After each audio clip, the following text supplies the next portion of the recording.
All right, guys, welcome back. Welcome back. Hopefully, you executed the challenge from last week. We'll move into this week's episode. So, this week we've had all kinds of different things going on. One of the things I've just had some great feedback from our little private group called the Ascent. It's a small group of guys that got together to help each other accomplish things that are important but not urgent. So, those things that we think, gosh, I'd like to do that someday. Here's something that's really important, a goal that I'd like to go for, and someday I'll get started on it and make some progress. So it was really cool having this group of guys together. And one of the guys in the group sent me feedback specifically, and he said it was really cool. I had all these goals at the beginning of the 12 weeks to accomplish, and a lot of them were wrapped around myself. And as I accomplished a lot of these different things and stepped into what's important, I realized that my kids are really important and they need me, and each one of them needs me in specific ways. So his next 12 weeks, he's designed a plan for each child to help them with what they need. And he went from self-focused, which he needed at that time, to now other focused and building his family and building the connection. So it's just super cool to see that. If you guys are interested in getting in a small group or something to help you accomplish the things that are important but not urgent, I'd love to help you with that.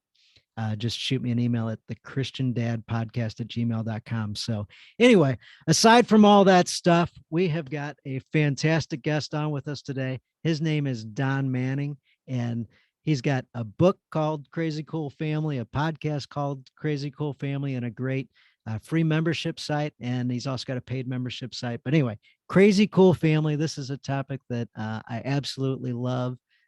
We'll get into a number of different things, but with that said, anyway, I told Don, I said, hey, we don't need to give a big hype and intro for you because like Crazy Cool Family says it all. So welcome, Don Manning. Yes, thank you so much. I so admire I'm so bad at being purposeful. I so admire the 12-week deal that this guy did because I've started so many of them and just failed miserably at them. And so just super encouraging that to see guys just executing things with their kids like that. That's so cool. So the thing about it is that I've found in my life, when I have the important but not urgent, if I don't have somebody or some group hanging around saying, how's that going? Yeah, exactly. I'm meeting with a guy this afternoon. He leads my small group at church, the men's group, and we just decided to meet every couple of weeks. Both of us are in a transition. I was telling you a little bit, Dan, before the deal, that I'm leaving my job to put more time into the ministry, and he's leaving his job to start a new restaurant, and so we're meeting together every couple of weeks just to figure out how to put the important things into our lives. As we, both of us for the first time, are kind of releasing our job responsibilities. And so it leads to a lot of freedom. Well, how many times does that freedom get filled up with junk instead of something else? And it's been super helpful. And hopefully this is something I start that I will also continue. But I mean, we've been doing it for, probably about a couple of months, and it's super helpful just to, have to, he helps me prioritize. Yeah, absolutely. Yeah, priority is such a big deal. Having Yeah. that clarity, knowing what to say yes to, what to say no to, and what to reach out and ask for some help with. Well, I don't think you mentioned it, you may have, but I mean, there's that article that's out there called The Tyranny of the Urgent, that old time. Have you ever heard of Yes. that old time? It's an old time article. It's about 7 or 8 pages. You can probably Google The Tyranny of the Urgent and find the PDF of it, but it's super insightful about how the urgent crowds out the important. Mm-hmm. Especially in this world where I just feel like I'm constantly distracted by things. I encourage everybody to go look that up. I think it's a really cool. Maybe you can find a link and put it in the notes or whatever for Yeah. people. Yeah. That would be awesome. So Yeah. That yeah, sounds great. but Crazy Cool Family, everybody always asks us, why do you call it Crazy Cool Family? You know, and the reason we did is because one, it's just a term I've always used for our family over the last 20 years or so, that this is a crazy cool journey God has us on. But I really defined it as the Lord spoke to me more. It's like crazy. Not some people, in fact, some people sometimes will say, I don't want a crazy family. And I'm like, I get that. Crazy means different. God's ways are different. And when we do things God's ways, it is radically different than the world. And so often we're trying to raise our family like the world, and it doesn't work. And so we call it crazy because just God's ways are crazy in our lives. He asked us to do pretty crazy. Jesus, we're celebrating Easter. Jesus did a pretty crazy thing. Everybody said, go be a king. He did the opposite. He said, I'm going to go die for you.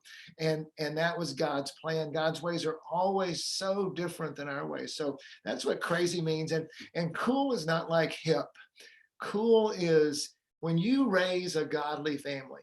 I have 7 kids and they all love Jesus. And it's the coolest thing you'll ever do in your life. So it's cool and like, wow, this is so cool that God has blessed us, and he's shown us in effect and empowered us to be able to have the joy in life and hope and love that comes when your kids are connected, they love Jesus, and they're making wise decisions in life. I mean, it's just the coolest thing you'll ever do other than salvation. I always say that family is the greatest gift God has given me. I mean, better than any of the money he's given, better than even health. It's just, my son just came home from college for Easter weekend, and, he's just here, and it's like, it's good. The relationship's good. He's going to breakfast with his younger brother and my wife right now as I'm doing the podcast. And I was like, it's awesome. So I just encourage dads out there that doing family's worth it. But it is a crazy cool journey. You got to do things differently. Yeah, absolutely. Yeah. So you've got 7 children, you're married, they range in age from like 16 to 32. Yep. So I have And 4 girls, and then my 4 girls and 3 boys. We had girls first. So at one time we were just talking about this, that I was, in a house with 5 women, and it was you talk about a crazy time. I mean, there was just estrogen flowing everywhere, and then it's about the year 2000. So we'd been married we had our first boy, and then we've had, my boys are 22 and 18 and 16. So we still have one in the house, actually 2 in the house. Got one about to go to college who's a senior, and then just almost done with that parent, almost empty nesters.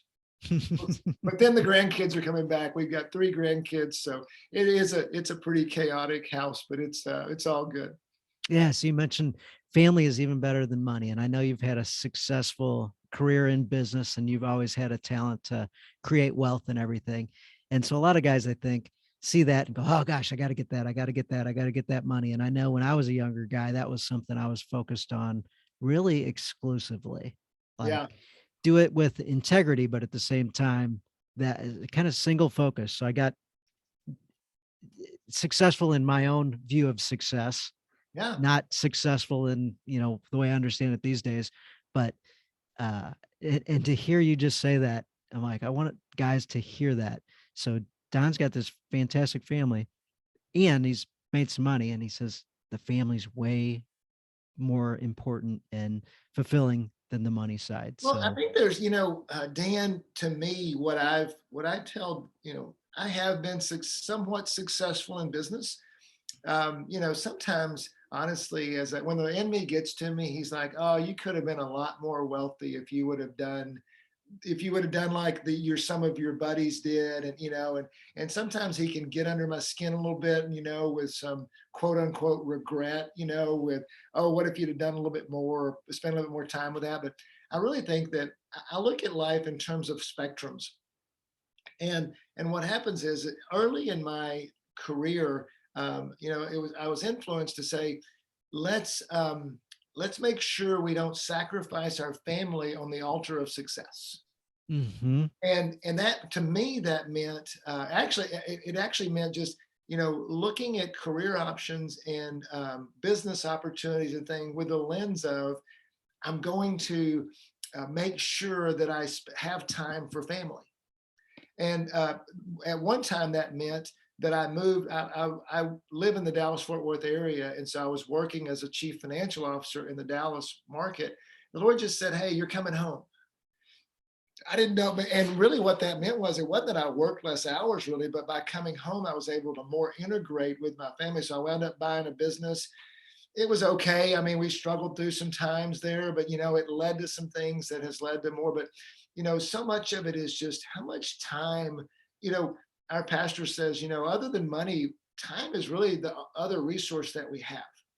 And it's actually more valuable than money in so many ways. But where are you going to spend your time? Like, I just made time, for example, to coach my kids' sports teams. I made time to be involved in our church. I made time to be connected with our family. And it wasn't that I didn't work hard. It was just that I didn't. It was a matter of that putting, just drawing lines on that spectrum, and it really paid off over time with my family. Yeah, that's so good.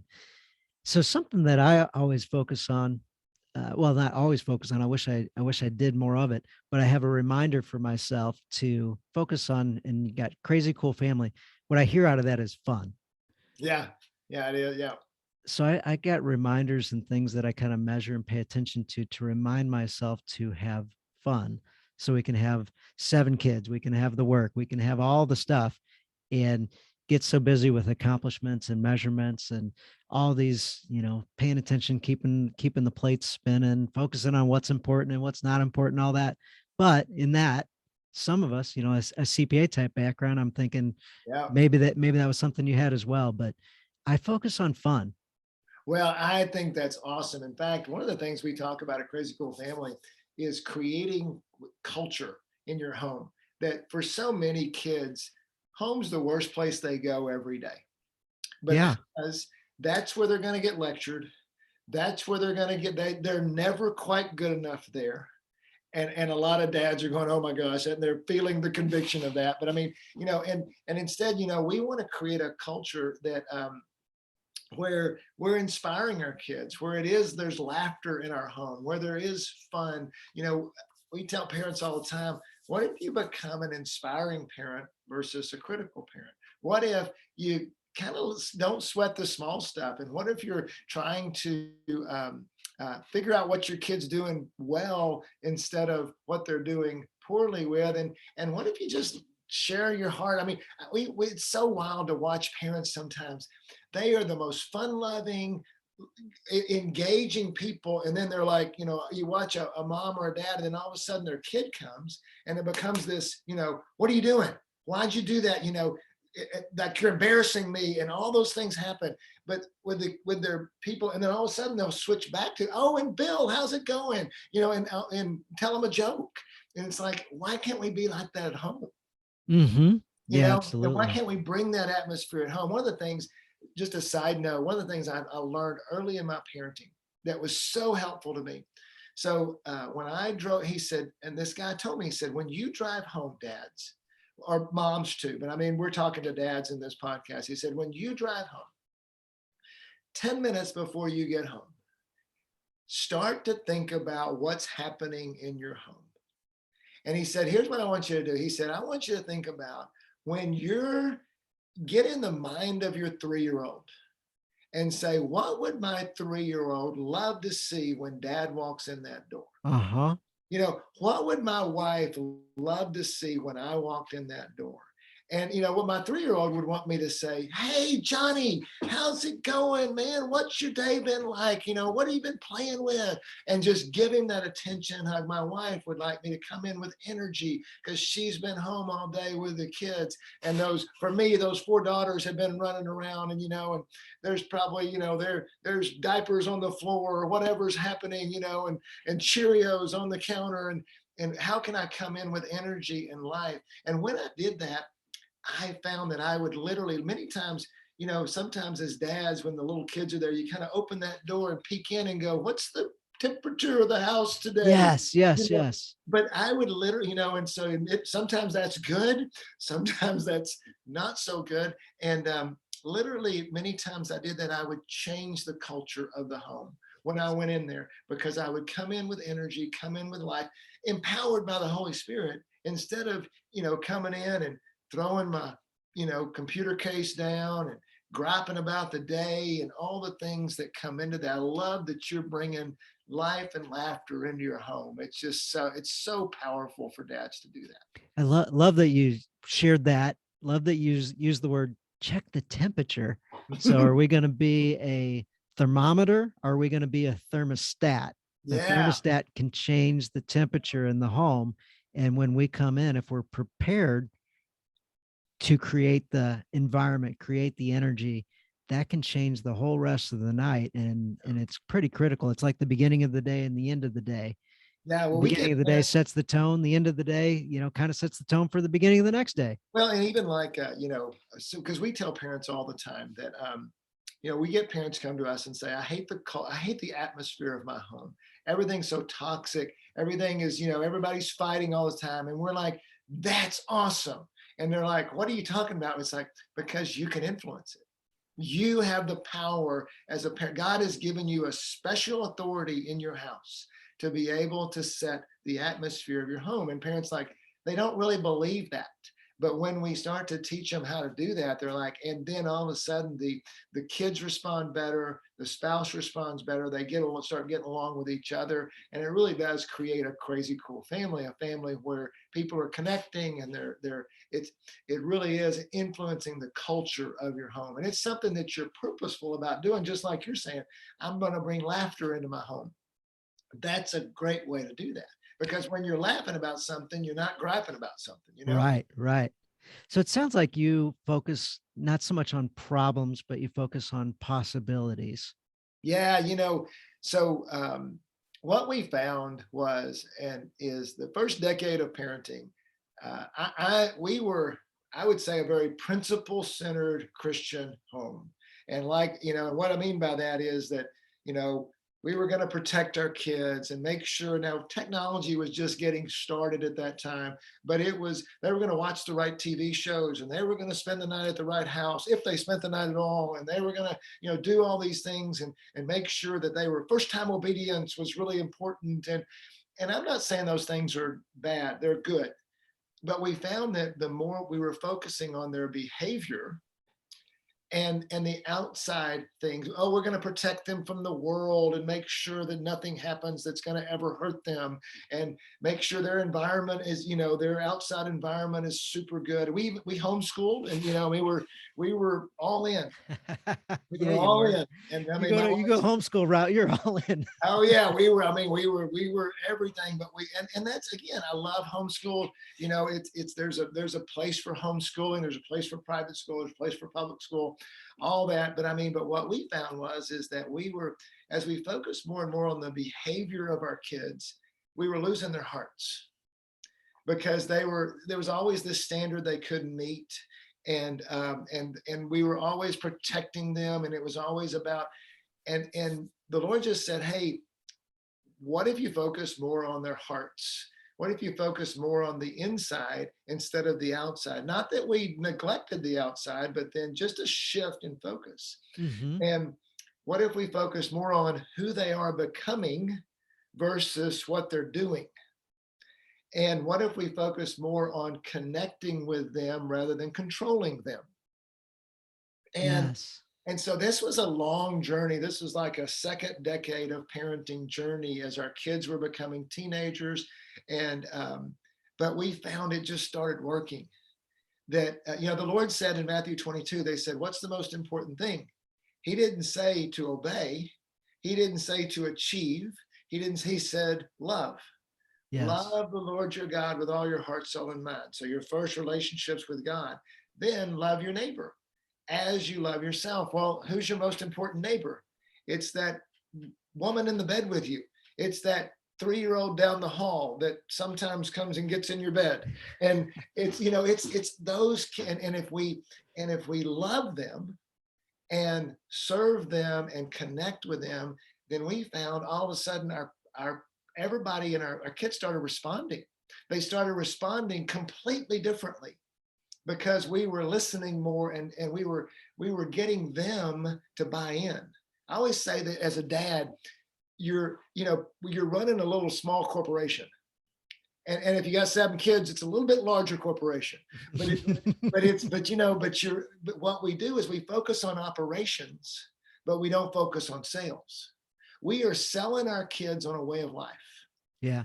We really are. And I We mean, and really don't are. apologize for that. We love Jesus and we think, So I'll stop you for just a yeah, second. We just said the sales word, like that's horrible, and we don't want to be yeah, salespeople and blah blah blah. Guys, sales isn't an ugly word. It's the experiences we've attached to that. Sales is a beautiful thing. There's an old English root to sell. The old English root, the definition is find a way to give somebody the ability to get what they want. oh, wow, that's awesome. And that's really what sales is all about. So that came from the book The Go Giver with John David Mann and Bob Berg. But when we think about giving people what they want, what who wouldn't want a wonderful, joyous life where you get to go to heaven at the end of it? Like, there we go. Earlier, you talked about before we were recording about what your kind of define what winning looks like for your family. Yeah, yeah, absolutely. And that's what we were doing is I don't know about you, but I'm super competitive. I mean, I Yes. and I want to win. And I mean, and literally, I mean, well, it doesn't matter. I was going to tell you a story, but it's like, I just, I have story after story of just where, I'm just an intense competitor. I've had to actually, over time, I've learned to kind of um, uh, learn how to do that better, I guess is the way I'd put it. The other day I was playing one-on-one with my 16-year-old. And I mean, I'm literally at the end of the day, I'm injured. I'm diving for balls. I mean, it's like, and at the end of the day, my daughter, my second daughter was watching me with my wife and they're like, Dad, just stop. Okay. I mean, stop with so, but I just remember being a young dad going, okay, how do I win at this game of life? How do I win at family? And I was telling you that, I didn't, I don't even know what winning looks like. I could see what losing looks like when you see a disconnect, and it was 7 kids. I'm like, God, I don't want to go 4 for 7. This isn't like baseball. I'm looking at this baseball scene behind you here at Busch Stadium, and I'm like, if they hit 300, they're doing good. If we hit 300 in parenting, we've got some miserable relationships and some really disconnects. And I'm like, I'm going 7 for 7. And how do I make that happen? And really, my wife and I started talking, and she's just such a saint. But she said, what does it look like? And we decided for us, the win was if our kids love the Lord and if they love each other. So if they're a valedictorian, great. If they get a college scholarship, great. If they, we want them to love Jesus and to learn how to hear his voice and to learn how to make wise decisions and to be connected with us and with each other and our family. That if that happened, that would be the win. And how do we make that happen? So that's what really shifted in that second decade of just focusing on that. And then that created, and our kids responded, and all of a sudden they started to respond to. And I go back to the sales deal. I love the definition of sales, because we love Jesus and we want our kids to love Jesus, but we have this problem with quote unquote selling Jesus. We'll run the operations of the business, and we'll make sure that they get their grades done, and they make sure that all these things are happening. But what about their way of life? What about their heart? What about, how do we get them to buy in to the most awesome way of life ever invented?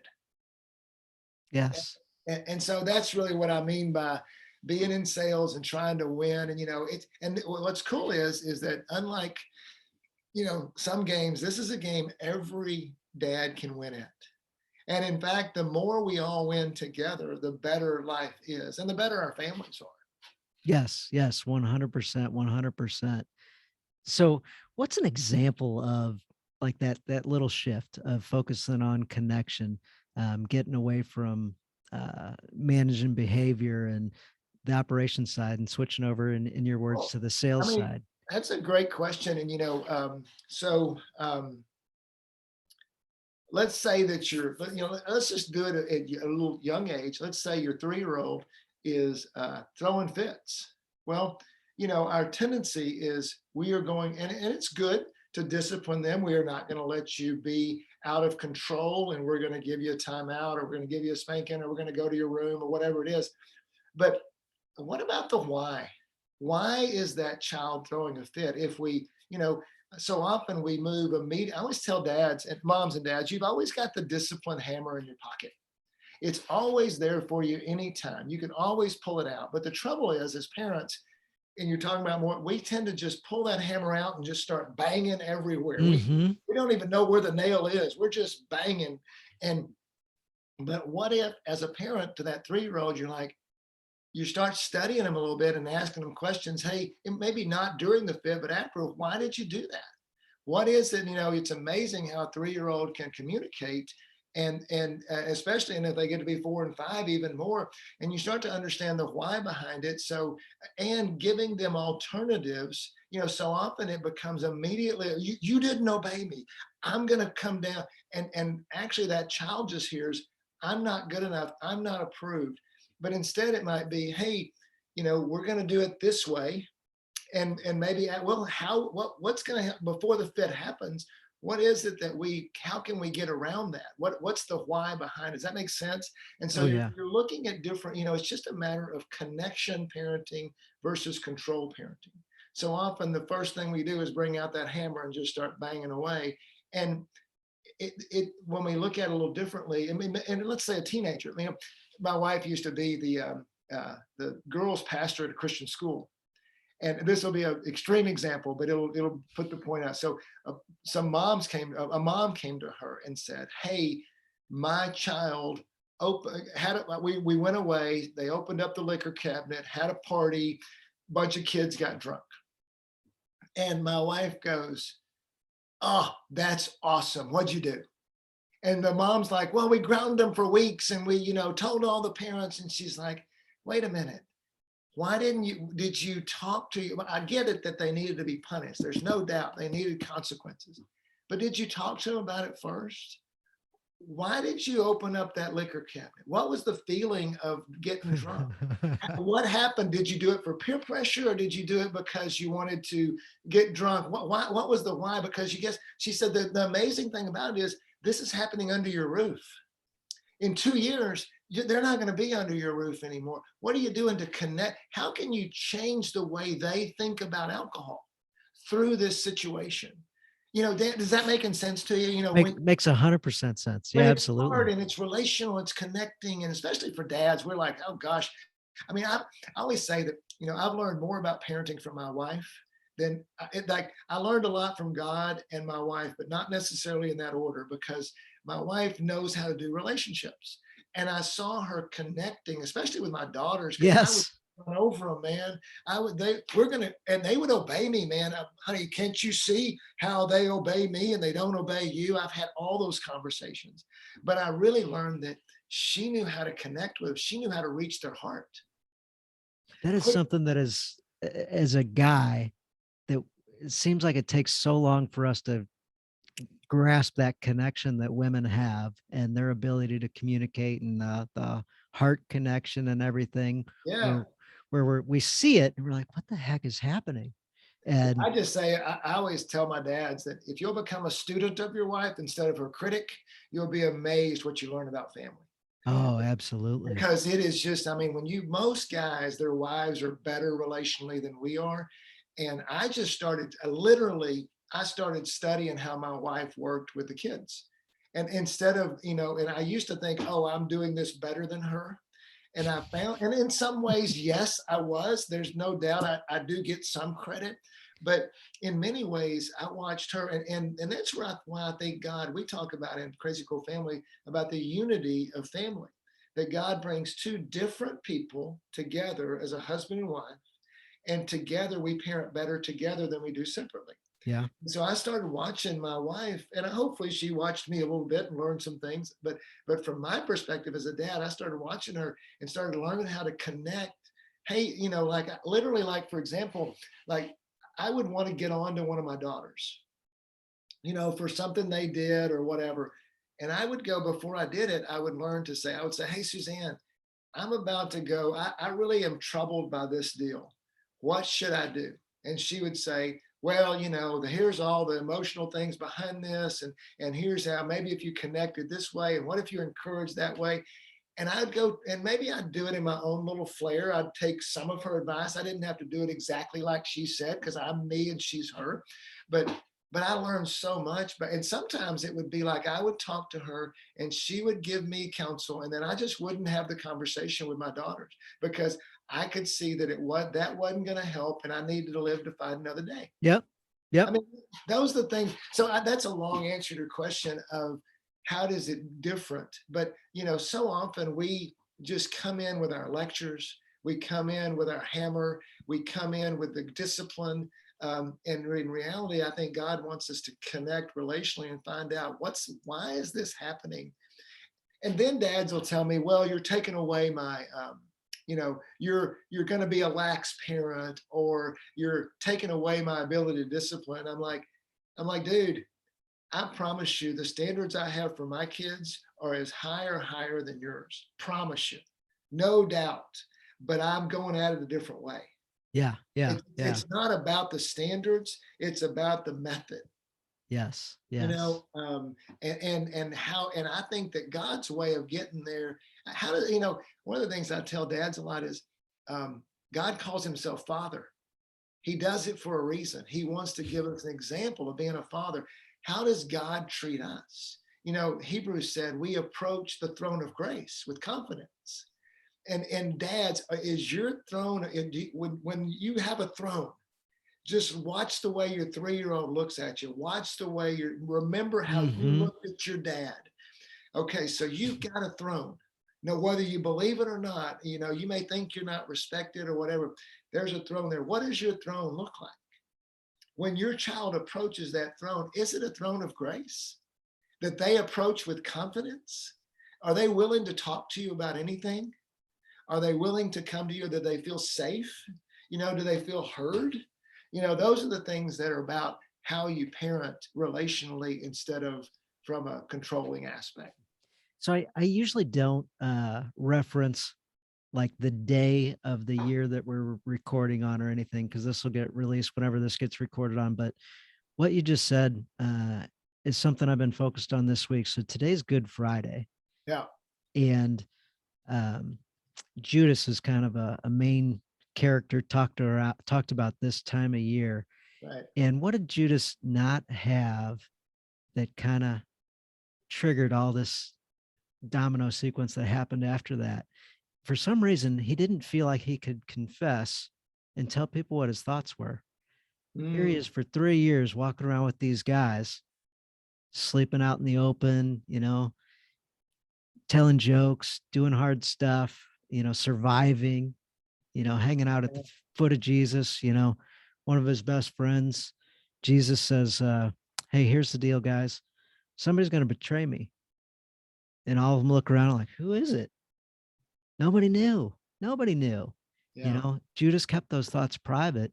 And what our kids can do, and what we can do, and what our spouse can do when that connection's not there, is feel like we can't share our thoughts because the person's going to be critical of us, because what will they think, because what's the long term going to be. And what happens when that connection's not there, when that openness isn't there, when we're not curious and instead we're critical? What happens is we shut down. I can't tell Absolutely. that person. I can't be open with that person. Correction's going to happen. I can never talk about, in the story you shared, I can never talk about liquor ever again with my parents, because that was a bad conversation the way that one went. Yeah. It started off on a bad note. Like that'd be tragic to find out that happened at my house. Yeah. However, why was that liquor cabinet just right out wide in the open Right. when you were leaving for the weekend when your kid's 16? Yeah. That's interesting. Yeah, exactly. That's surprising. Like how did you set that up for your kid? Like did you design, like, or Yeah. did you just leave and not think about it? Like what else was going to happen? Yeah. And think about all the conversation. I trusted you. And we speak, our kids. One of the things I learned, especially with girls, but with every kid, they so want their parents' approval. God has Yes. hardwired us why do kids pursue their parents even though their dads rejected them or moved away? Why do kids go pursue? Because we're hardwired. We're hardwired for family.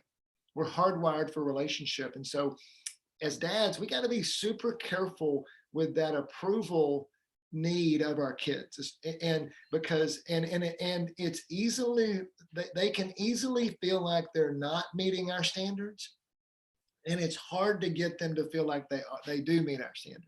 Yes, yes. We're going through, I coach a little softball team, and part of kind of crazy cool family it fits in. You might chuckle at this one. We're trying to come up with a team name. And of course, all the girls have, a million different names and none of them quite blah, blah, blah. And we can't come to any type of consistency whatsoever. And so I looked up a whole bunch of names, hundreds of names, and finally settled on one. I'm like, we're going to be the Luna Chicks. Did you like it? They at first kind of liked it, and then they're like, wait a second, all the parents love this name. Yeah. None of us kids like this name. Are we really Isn't going to that- get that on our jerseys? I'm like, yep, 100%. well, and isn't that a great example of how so often, the way a parent thing, and we tell parents this all the time, is how do you get into the mind of your kid? Because we don't, I mean, I know that we think we're still young and we're all still hip and we can still play basketball or whatever. Right. But really, I mean, even with technology, it's like we are strangers to the technology world. We are foreigners. They Mhm. are inhabitants. They are citizens. And how we relate to them. So my wife, again, I've learned so much of this from my wife. She'll just ask them, hey, tell me about, rather than control the app, for example, Yes. I want to get on the app with you. Tell me about it. I want to learn about it. Let's do it together. Let's, maybe a TV show that's a little bit risque. Hey, let's watch a few episodes together. Let's figure out what's going on in there. And then let's see what happens. Maybe, so often we have, so it's really just connecting in, and that what that does, that speaks, you are worthy. You are Yes. known. You are loved. When Jesus got baptized, the Lord said, this is my son whom I love. In him I'm well pleased. Mhm. This is my son. I identify with you. I love you. And I'm so pleased with you. And I tell parents this all the time. If you can get to the end of the road and your kid believes that they're loved, known, and they're amazing, then you will have accomplished much as a parent. But Yes. that's hard to do. It means that we flip our thinking in a lot of ways in the way we interact with our kids on a day-to-day basis. So I'll share a story. I shared this with a guy in a coaching group the other day, totally unrelated to parenting, by the way. No, that's good. So Southwest Airlines realized that people like when they fly and they land somewhere that their bags are also there and that they can get them. Imagine that. They say, oh, this is something people want, and we've been having some struggle with it. Right. So naturally, as a manager and everything, managing the operations, you'd think the conversation would go to, Don, you're in charge of these bags here. There's a problem. Fix it. Right. Or something along those lines, whatever that sounds like, or bring the whole baggage handling team together and bag problem, fix it. Right. Or how are we going to fix it? So they had a consultant in and they're like, here's what we're going to do, or here's what we're thinking, or whatever. And they said, okay, so you want to focus on the problem? Yeah, absolutely. We want to fix it. So as dads, we can go right to the fix. And the consultant says, what if we expand and look to the possibility of what could be? Okay. Like, I guess we could handle bags. And I said, no, let's design the question differently. Let's still have the meeting. Let's bring more people into the meeting.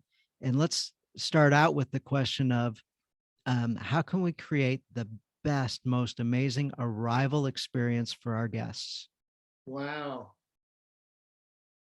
And they said, that's it, we'll do that. And then the whole room came together and they had all this energy and excitement. And I'll be darned if they also didn't discover that having the bags show up when the people show up and matching them together Yeah. was something that people really enjoyed. So they discovered that on their own and they came up with some solutions on their own in a uplifting, positive, moving the family in the direction that was exciting and energetic. And they came up with these other awesome solutions to problems that they didn't even know existed and Yeah. made so many things better. So that collaboration in a positive way made all the difference in the world. Yeah. That's a great story. And I can, let me flip it into a parenting story as well. I think that helps relate to this point. And dads, I just want to tell you that this is something that I had to learn over years. it wasn't something that it's not something natural to us. Like you say, we're naturally fixers. And don't beat yourself up too much, but let's just, hopefully we're helping you think about another direction. So my 16-year-old, 15 at the time, he wants to be a football player. So so we are working him out with a very good trainer, costing me some money to do it, that's helping him be a defensive back, helping him get in shape and stuff. And so, I'm having trouble with his own personal work ethic. Yeah. And so, and so what I could choose to do is be a dad that says, hey, um, if you're going to be good, son, you've got to keep working at this. And every day I'm going to make sure that you are doing your workouts. And why aren't you doing your workouts? You don't want it enough. Why aren't you doing more? Do you really want it? Gosh, what a loser you are. Is what I'm speaking to him. Oh yeah. Make sure you throw the loser word in there. Yeah, Absolutely. exactly. This big L on the forehead. I mean, we wouldn't say they're a loser, but in effect, that's what we're communicating. Right. You're not enough. You got to do better. You got to make more. So, instead, I just said, hey, let me ask you a question. What do you want to be as a football? Is football important to you? What do you want? What's your goal for football? And he said, well, I want to start in high school. I want to be really good at a safety. And I said, great. I said, and I showed him, I said, here's the check I wrote to your trainer, and it was, I wrote him like a check for a lot of sessions, like a whole season. So it was a pretty good sized check, especially for the 16-year-old. And he looked at it and he's like, okay, kind of, you could see his eye. I said, all right, here's the deal, Kate. I believe in you. I believe that you can do anything that you choose to do. And you've got your physical abilities, and I want to see you be the best football player you can be. But I said, if you're depending on me to make sure you do all your workouts and make sure that I said, I'm going to fail at that over time, because I got, I love you, but I don't want to be that parent that's always on you or whatever. I said, I need you to decide that you're going to do that. And I believe that's best for you. And I believe you can make that happen. What are some ways you think you could motivate yourself to make that happen? What are some things you could put in place? I said, it's not about whether you can or can't. It's just, you got to figure out what your strategy is and what you want to do. Do you know that today that kid works out every day? Every day. I mean, it took a few months, for him to try out some things. But now that kid works every day. Where are you going, Kate? I'm going to work out. We got a little gym out in the barn, and I made sure he's resourced, made sure he's got a trainer. Because I don't know how to teach him how to be a defensive back. But, so I had to get him some resources. But and flip side, if you did know how to train him how to be a defensive back, being his own dad, he might not listen. Yeah. I mean, and so, but he is, how do we get them? I always like, we never check our kids' grades much. Why? Because we talk to them about what they're doing in school, where their grades are, but I mean, they need to be taught when they're 16 to do their schoolwork on their own. And because, and why, well, they're not motivated. Well, then we need to talk to them about why they're not motivated. What is about one, one of the things my wife did, we were talking about with a family the other day. She said, my goal we're actually talking to another podcast people, a podcast called Dad Awesome, who is Jeff Zog. And we were talking to him the other day, and they have 4 daughters, and we're like, the best thing you can do at the younger ages is teach your kid a love of learning, because then, and teach them why we do school, not because we need to know all this science stuff, but we're learning how to learn. And when they get that, then they start to do school on their own, and they start to understand the why behind it. And that's all we're talking about here, is just like your Southwest Airlines, you're giving them a vision for life and then helping them to go and meet that vision. That's a heck of a lot better way to parent than you're always doing something wrong and they're always on top of them. Yeah, absolutely. It's So exhausting to parent that way. Being curious, that heart connection, was talking to Dad the other day, a little bit different, but same type thing. Kid comes up and says, Dad, I need something, or Dad, I want something, or whatever. And he goes, Man, I've been goofing this up for a really long time because defensively, I answered no every time. Like my gut reaction was no. Right. And then I would think about it and then I would come back. Oh, Just but wow. That's so fun. man, Yeah. did I just shut him down? And he's like, I'm realizing that I shouldn't have done it that way. Yeah. Yeah. My So wife talks about that in terms of creating a culture of yes. And so like she was such a master. She's such a master at it because she didn't have to do as much anymore. But like the girls would come to her and go, "Mom, can I go spend the night at so and so's house?" And she'd be like, "Yes, but not tonight. We're gonna." And every time she always tries to give them a yes, and then she'll flip it into something else. So it may be a no, but maybe it's a delayed no. Oh yes, we can get those shoes, but we don't really have the money right now. But man, when there, I will put that on the list, and we'll make sure that we get ooh, those shoes. It's just that's such a good one. That helping kids understand delayed gratification. yeah, yeah. Like that one's a skill that I work on all the time with my daughters. One's pretty good at it. The other one, we've got some opportunities, but Well, and that don't you? I mean, I bet with yours are 8 and 9, right? 8 and 9, yeah, So, but they're different, very different.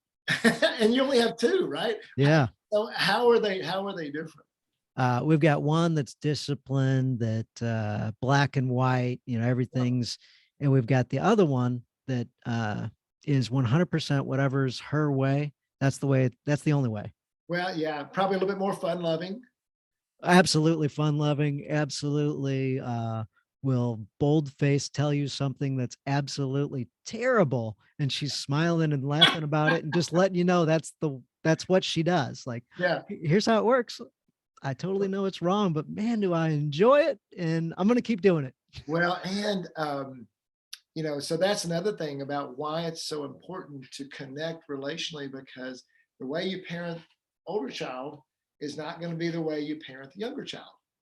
I mean, you may have to do it totally different ways, but we tend to, we see so often. We were talking to a family just the other day that's got they're both pretty organized, get it done people, and they've adopted a child from another country. Mm, mm. And she has she's very fun loving and really doesn't care about school.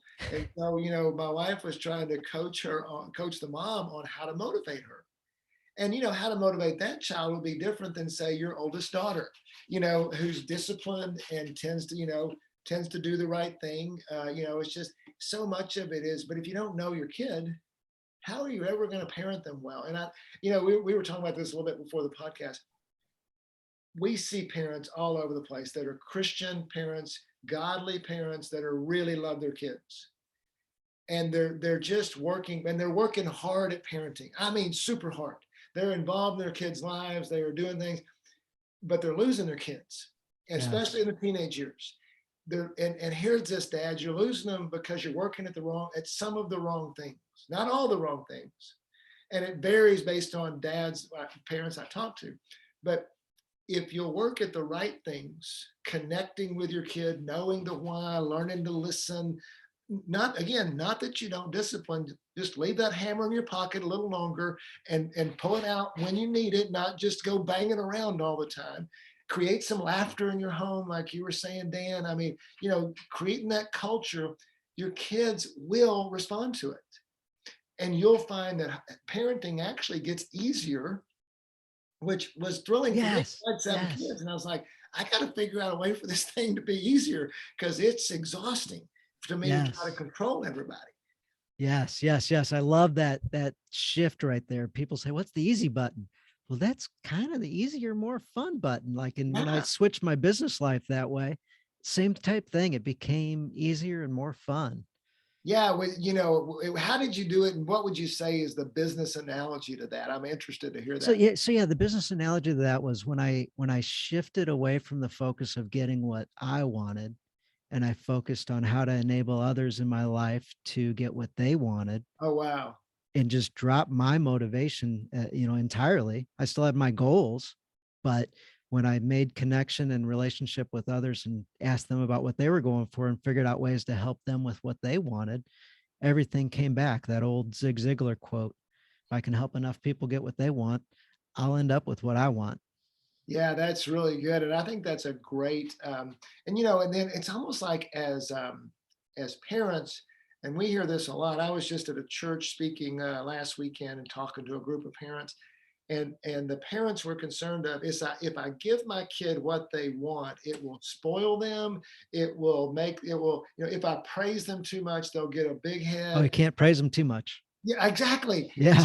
And I mean, but we think that a lot of parents think that we can't spoil them. We've got to almost like we got to toughen them up. Yeah. And dads, I want to flip that for you a little bit because if you will, you know, how do you, like you say, help them towards their goals? You know, it's like I'll give you an example. My daughter was my third daughter, who actually works for us, a crazy cool family right now. She was I believed in her life that she was a worship leader.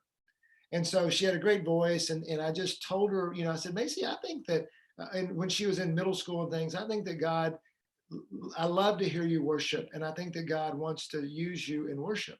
Nothing really happened on it or whatever. But then, and she's in her, you know, she's in school, she's a softball player and a volleyball player, comes to us like before her junior year, the summer before her junior year, and says, I think that the Lord wants me to quit sports and become a worship leader. Oh, wow.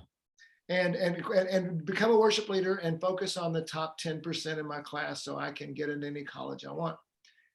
Well, I like to watch her play softball. You know, I mean, she was getting pretty good at it. And I was like, really? You know, but it was like, okay, how can we help you realize that vision? So we got her a voice coach, you know, we helped her Yeah. with some things. And we started working with her to realize her dreams, you know, and instead of just trying to, you know, hey, you got to be on a path. When we get into our kids' lives and we start to help them on their journey with Jesus, it opens up so many, they start to become empowered. You know, and this will be crazy for dads, but my son that just came home, he's 16 years old, sophomore in high school. And he's starting outside linebacker on his team. He made 100 Yeah. tackles his sophomore year. But he comes to us and he says, Dad, Mom and Dad, I don't want to go to high school anymore. Ooh. I'm done with high school. Life is way too busy. I want to go to our local junior college, kind of homeschool, get dual credit, and I want to start investing more in our church and more in ministry and be discipled by people. And I'm like, you've got to be kidding me. I said, I mean, you know, that's what I'm thinking, because I said, you have this experience. I said, you have a, your junior and senior year, there's about 1 million high school kids that would kill for your rest of your junior and senior year. But he just felt like the Lord was leading him in a different direction. So we had to really pray about that, but we honored it. And I said, I told him, I said, look, Michael, and I know this sounds weird to everybody, but I mean, I just think it's a great example. I said, you got $1 million opportunity that's been created. I said, if you're going to do this, you need to go create a $2 million opportunity. And so, and how can we help you do that? And so we did. And he wound up speaking in front of youth groups, and he wound up getting mentored by all these people because he had capacity, he had time, you Yeah. know, and there were some road bumps along the way, but at the end of the 2 years, he gave a commencement speech at his little, you know, kind of graduation ceremony we'd set up for him. And he said, you know what? My dad told me I was losing $1 million opportunity and I had to create a 2 million one, but I did. And now it propelled him. It solidified his faith. He did a ton of reading, ton of mentoring, and it got him ready for the next 4 years of his journey at the University of Arkansas. That is awesome. And that, I mean, I just say that to mean that's crazy cool family. That's, you know, what if you looked at your journey and family that way versus how we're going to rigidly make sure everything is happening? I'm going to pause it real quick. Whoops. So I love that. I love how you guide your kids to help them make good decisions. I love how you lead them and allow them to be part of the conversation. 1 million to 2 million. If we say yes to this, what are we saying no to? Yeah. Fantastic. However, you set up your own commencement speech for your son. Tell me about that.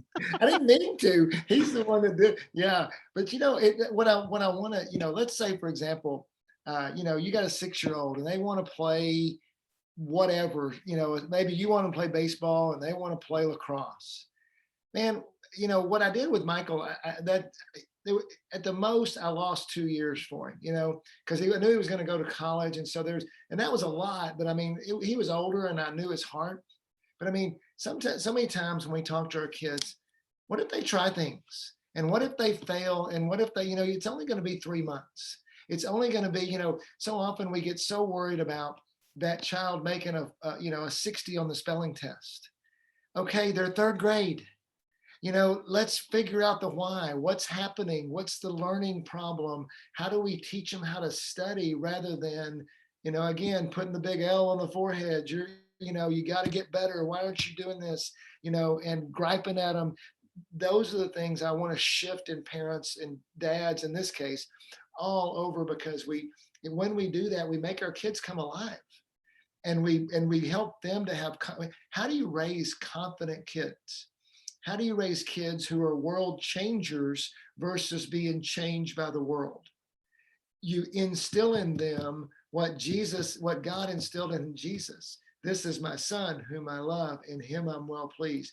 When you are putting those things into your kids, they're going to change the world. That is so good. So I keep hearing you say that as a theme. There's a guy named Blake Brewer. He's got a legacy letter. His dad was a CPA also, and he drowned in Hawaii on a family vacation while Blake was Wow. with him. Oh, wow. Hours later, mom says, here's a legacy letter your dad wrote it for, or here's a letter your dad wrote. I don't know what it is. He's been writing it for months, but now seems like a time to give it to you. And anyway, it was a legacy letter. It was all the things that his dad loved about him, thought about him, believed in him, and what he hoped for the future. And he goes, my mind went from spinning to ultimate clarity, because I knew the direction my dad wanted me to go, believed in me. And I also knew, his heart for God. And he goes, like And you said, it took me a long, I just want to keep saying that because it took me a long time to figure this, because I was not like that as a young parent. So I have a story in our book, Crazy Cool Family, where I'm driving with my second daughter. So she's 16. And we are driving in the car, and and actually I'm talking to her about, how I'm so proud of her, and how she's really is a godly teenage girl. And she said, Dad, you had a lot to do with that. And I'm like, oh, wow, tell me more. Like, this is, not often. And she said, because we were talking about encouragement and criticism things. She says, Dad, she said, years ago, I didn't think I could do anything right in your eyes. She said, now, today, I don't think I can do anything wrong. Because, that letter is a great example. What if you wrote that letter in their hearts every day? What if, for your 8 and 9-year-old girls, what if you're coming in the house looking for things they're doing right rather than being annoyed with the things they're doing wrong? What if you're, listening to them, hey, talking to them more instead of telling them what to do all the time? Yeah. I mean, you start to write that letter. My wife talks about how our kids are a big white blank marker board. And guess what? The world's writing on them all the time, and it's not good. They're telling them they're not pretty enough. They're telling them they're not smart enough. They're telling them they're not athletic enough. Whatever it is, they're all the little girls when they get into middle school are going to tell them all the things that they are, your girls and everything. What are you writing on their hearts? What's on that? What are you writing on that, Mark? Because really, the world will write, and it'll stick some, but what you write will stick. What you write, and God has given us that conduit into their hearts. So you can write a bunch of negative stuff, or you can write that legacy letter. And if you do that, you're going to see your girls respond with life and hope. Guys, right there. If you're feeling down, if you're feeling like you're looking for something, if you're, looking for something different than what you're feeling right now. That right there, that's kind of God's promise for us. He wants good things for us. He promises good things for us if we lean into him. There's a prayer that I say, you know, God, I'm looking to join me and my wife closer together. So in order to do that, we need to get closer to you. And by default, Yeah. we'll be closer to each other. And I pray that prayer every morning. Oh, that's good. Yeah, that's really good. And God, I want to encourage men too, is that, um, we are all business guys, or most of us are business guys. Most of us are busy. Most of us are messed up in the world of relationships. We don't know how to do it. We don't know how to connect. I mean, that's so normal. But we're also really smart and can learn differently. And we can be open to the power of the Holy Spirit to change our hearts. And then, once we start down that path, because the first thing we got to do is believe differently. We got to believe that we don't need to lecture as much. We got to believe that we need to find out what's in their heart, for example. Well, then we can start to learn how to walk down that journey. And we can Mhm. start to, God will show us things about how to listen more, how to be that. But it just takes time. But the first thing is just changing that direction. But the cool deal is anybody can do it. Anybody, every dad can win. Every family can win, and so it really is a game that's it's so fun to play because it doesn't have to be, I win at your expense. Everybody can win. So I got three things to finish this out. Yeah. One, I want to hear how Donald Driver, the Green Bay Packer wide receiver that I loved watching play, Yeah. gave you a testimonial on your website. Next, we'll connect into how guys can connect with you and a little bit about your free membership site Yep. and stuff that you have. And then we'll finish off with a challenge for the guys, something that's simple that, or not, maybe not simple, but something that they can execute week to week. Yep. So between this week's podcast and next week's, Yep. that'll help them get better as dads or family members or connection or any of that type thing. So Donald Driver, let her rip. So, well, first of all, he's my trainer for my son in Get football. out of here. Yeah. So That was a big check. so, I never am a name dropper. So, I mean, I didn't want to talk about that. And he's a super guy, but Donald Driver lives in Flower Mound where we live. And No so, way. yeah, so in fact, I'm trying to get him on a podcast on our podcast, because just a great story of him and his family, because a lot of football players, either they live in Green Bay but he wanted his family to live he's from Houston, wanted his family to live in Flower Mound. So they would literally move up there for 6 months and then move back.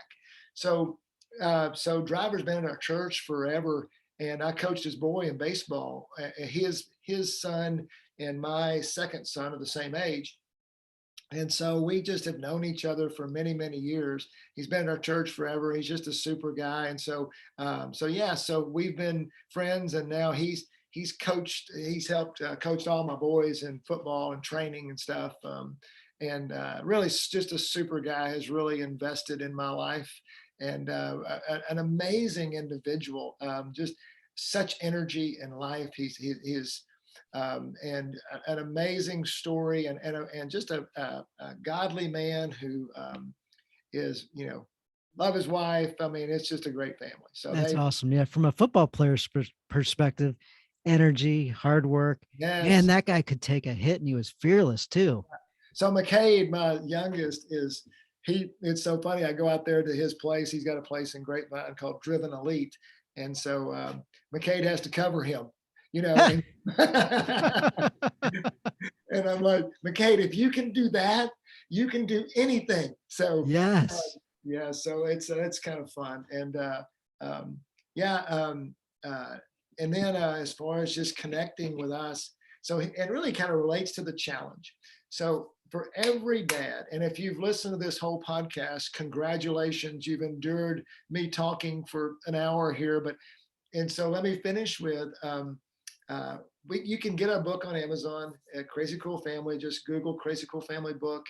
But really what we love to do, and our podcast is also called Crazy Cool Family, but what we love to do is get people into our free membership site.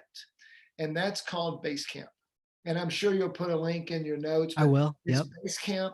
www.crazycoolfamily.com. It takes about a minute to sign up. And what we do there, dads, is we give you this framework. When I was younger, we were going to all these seminars and reading books and going to mentors. And I said, man, I wish somebody would just write me a framework, a playbook for how to do family. I want to win at family. And just like, you have an NFL coach and they have a playbook, and that playbook is their plays that they're going to do to win ball games and to score points on the offensive thing. I said, that's what I want. I want a playbook. And that's what we've done for you in the Crazy Cool Family book, for one thing, but really in the membership site Basecamp. It's a series of short video courses. There's other things on there like, question and answer sessions. There's our links to our podcast, outside resources. But the main thing is what we call our core courses. And that's what we really like for men to go through, or parents to go through, because it's the playbook. I'll show you, we unpack everything we've been talking about here about how to connect with your kids, how to build relationships and connections, how to connect them to Jesus, and how to help them to become world changers. So and that kind of relates to the challenge. I would ask that this week, go sign up for Basecamp. And then go through there. If you go into the core courses, you'll see a dashboard. It's super easy to navigate. Go into the core courses, and there is a course called The Big Picture. It's 5 videos. Each of them are 15 minutes or less in length, and easy to cover in a week. And I would ask you to take a day a week, or 5 days during the week, or whatever it is. You can binge watch, however you want to do it, but go through that first course and get a picture of how to do family differently. And then there's, from there, there's all kinds of resources. I mean, there's all kinds of resources there that you can continue to go through, but that would be what I would challenge dads to do. That's awesome. I like that challenge a lot, because if you don't know where you're going, or even know the possibility where you could go to, it's tough to start moving in a direction. So that sounds if you want extra credit, they can just sit down with your wife and watch. I mean, literally, you can get through the videos in probably a little over an hour. I think I need to add it up one time and see how much it is. But I mean, literally, you could watch them all, and just gives you and talk about where are we going as a family. Like you say, if you don't know where you're going, how are you going to get there?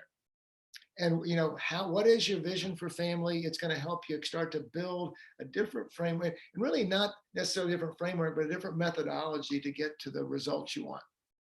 That's great. Oh, I took so many notes. I love the conversation. I love that we can talk a little bit of football and all that. Yeah. Yeah, kind of reminds me of just a short story. There was a defensive back I was friends with here in St. Louis when the Rams were in town. His name's Dre Bly, kind of a crazy guy, full of energy and everything. And I asked him, I said, now, granted, he's a defensive guy. We used to have a coach called Mike Martz, who was known as the Mad Genius. He was an offensive guy. Yeah, he was they did the movie about him when they did the Kurt Warner movie. Yeah.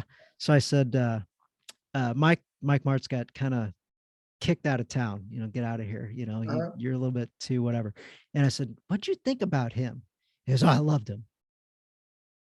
I said, you loved him, huh? And I'm thinking, this guy was the coach that would go for it on 4th and 9 and just whatever. Always pushing the envelope, and I'm like, the defensive guy liked an offensive guy like that. Interesting.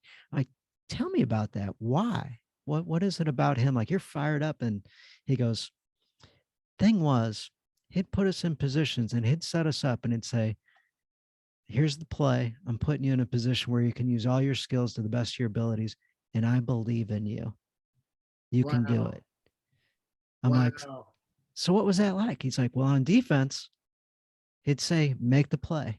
Mm-hmm. If that guy catches, if Donald Driver goes over the top on you, but you were making your play and using your best skills, and it was the play I called or the play the defensive coordinator called, okay, so be it. We got beat. But I'd rather you go and make the play that you're capable of making and be your best. And I'm going to put you in positions where you can be your best. I'm like, you're a defensive guy. He goes, I know. He did that for the offensive guys too. So when they're going on for it on 4th and 9, it wasn't, he blamed himself. It wasn't my players. It was my play. Wow. Because the play was designed to succeed. Yeah. That's awesome. I mean, I think that that's a great analogy for dads is that set your kids up in a position to win. So often unknowingly we set them up for failure. And we're instilling, we're writing on that marker board things that are defeating them rather than empowering them. You know, to think about, wouldn't you rather play for an inspiring coach, or would you rather play for a coach that's just, on you all the time and you're never enough? Some coaches coach like that. Yeah. And they're somewhat effective, because the negative motivation does work to some extent.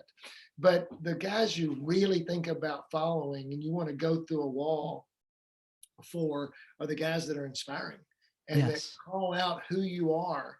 Well, that's a very much a spiritual principle, and God does that with us. He wants us to call out who we are. I mean, even Romans 8, it says we are no longer orphans. We are children of the King.